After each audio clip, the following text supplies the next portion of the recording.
Okay, so some of the questions that I kind of had lingering, and spoiler alert here, for the end of this film. So I feel like this character's like was really interesting, but they never told us her IRL story. Like I really wanted closure on if she was alive or not, because they made it seem like if you die in the simulation, you die in real life. So I wish we would have just had closure there. We never really got a full explanation for why the eggs were empty and why the walls were closing in on her, if that was like a simulation glitch.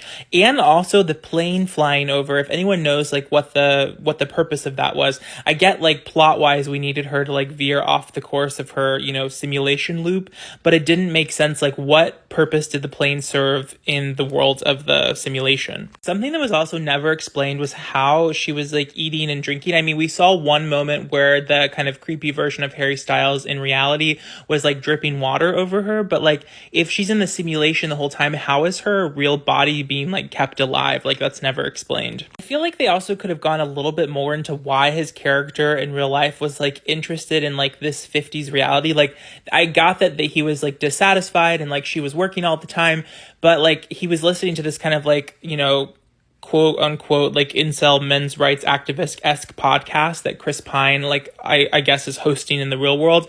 But like we weren't really given very much information on how that translated to like them actually getting the equipment, or like how he afforded to do this. Like he says like I'm leaving the simulation every day to like work and earn money for this, but like he never we never get like the kind of logistics. And I think it's because the film doesn't know the answer to those questions, so they're just like, maybe if we just don't talk about it. Okay, also I loved Gemma Chan in the film, but it was like very confusing why she knifed Chris Pine at the end.